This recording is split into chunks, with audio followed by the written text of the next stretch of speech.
Terima kasih untuk Bapak Ibu Guru yang sudah hadir dalam sosialisasi kebebasan yaitu tentang budaya positif.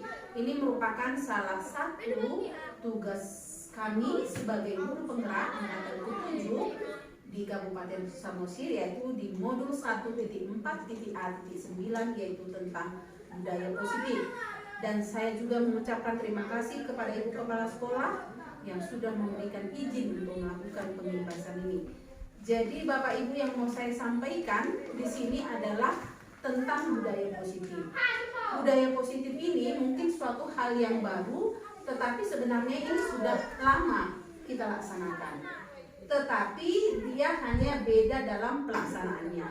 Jadi dalam budaya positif, kita sebagai guru dituntut untuk mengarahkan anak-anak untuk melaksanakan disiplin atau kebiasaan positif itu bukan karena adanya aturan dan peraturan, tetapi merupakan karena kesadaran diri mereka sendiri atau kebiasaan-kebiasaan yang mereka lakukan setiap hari sehingga menjadi suatu budaya di dalam diri mereka.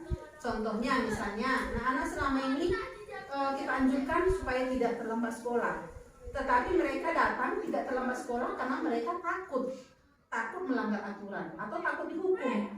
Jadi sekarang kita Bapak Ibu tidak diarahkan lagi untuk memberikan hukuman, tetapi kita memberikan arahan atau pandangan kepada anak-anak bagaimana supaya mereka mengerti atau menyadari melakukan kebiasaan positif atau disiplin positif itu merupakan karena keinginan hati mereka sendiri. Jadi ada beberapa hal yang meliputi budaya positif ini, yaitu yang pertama paradigma stimulus respon, perubahan paradigma stimulus respon. Bagaimana anak-anak menyadari bahwa mereka melakukan kebiasaan positif bukan karena takut mendapatkan hukuman atau bukan karena ingin mendapatkan penghargaan. Baru yang kedua yaitu konsep disiplin positif.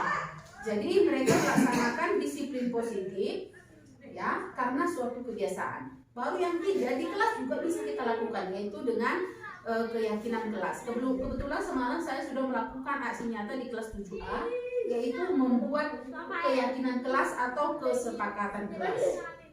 Ya, jadi kesepakatan kelas yang mereka laksanakan di kelas itu, kesepakatan kelas yang mereka laksanakan, yaitu kalau di kelas malam saya arahkan anak-anak itu menyampaikan apa yang mereka inginkan, kebiasaan-kebiasaan yang mereka inginkan supaya pembelajaran itu terjadi aktif, aman, dan menyenangkan.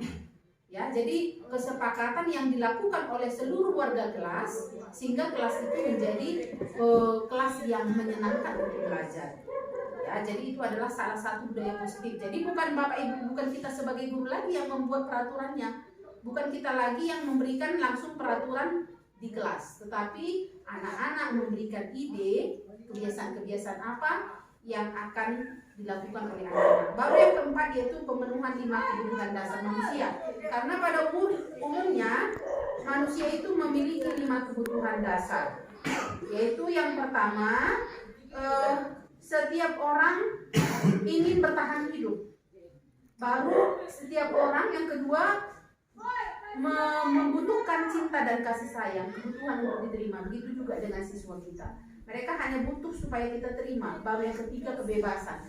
Anak-anak itu membutuhkan kebebasan, hanya bagaimana supaya kebebasan mereka itu terarah atau bisa kita arahkan. Baru yang keempat yaitu kebutuhan akan rasa senang, merasa senang. Jadi ketika anak-anak itu kita buat di kelas itu bagaimana mereka merasa senang ketika belajar. Baru yang kelima yaitu penguasaan, kebutuhan pengakuan atau kemampuan. Kita harus mengakui sebagai guru bahwa anak-anak itu sudah memiliki kodrat alam sesuai dengan pendidikan yang diajarkan oleh Bapak Ki Hajar Dewantara, bahwa sebenarnya tugas kita guru itu hanya mengarahkan, bukan memberikan ilmu, tetapi mengarahkan mereka untuk bisa mengeksplor ya kodrat yang mereka sudah miliki. Jadi setiap anak itu sudah memiliki kemampuan masing-masing.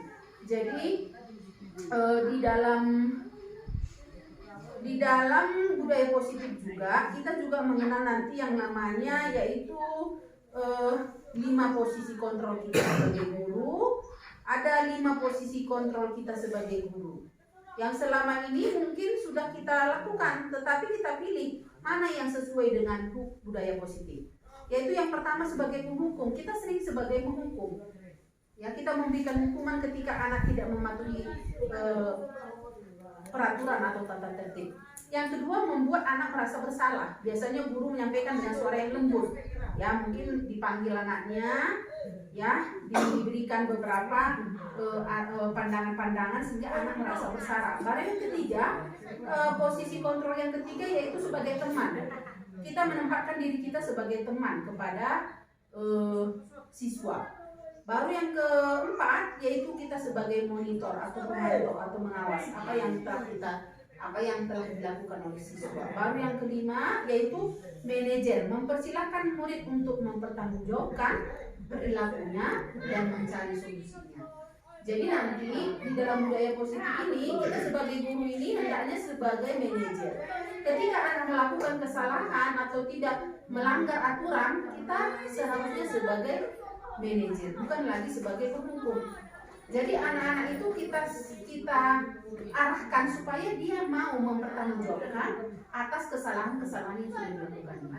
Misalnya nanti kalau di kelas si anak kita sudah membuat kesepakatan kelas, tetapi anak tidak melaksanakannya, maka kita sebagai guru, kita sebagai manajer, kita arahkan, kita memanajemen anak, ya, mengontrol anak supaya anak tersebut bisa sadar dan bertanggung jawab dengan kesalahan yang dilakukannya.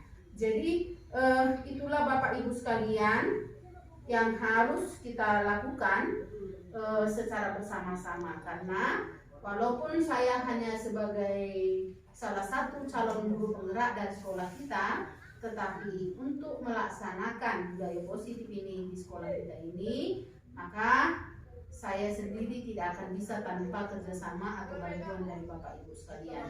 Jadi dengan harapan apa yang sudah saya sampaikan tadi tentang budaya positif, marilah kita sama-sama bekerja sama bagaimana nanti supaya penerapan budaya positif ini, khususnya pembuatan kesepakatan kelas, baik juga kesepakatan sekolah kita, apa saja yang harus kita lakukan, kebiasaan-kebiasaan positif yang akan kita lakukan, atau nanti kita sebagai guru hendaknya bukan lagi sebagai penghukum, tetapi kita sebagai seorang manajerial yang bisa mengarahkan anak-anak kita untuk bertanggung jawab untuk setiap kesalahan yang mereka lakukan.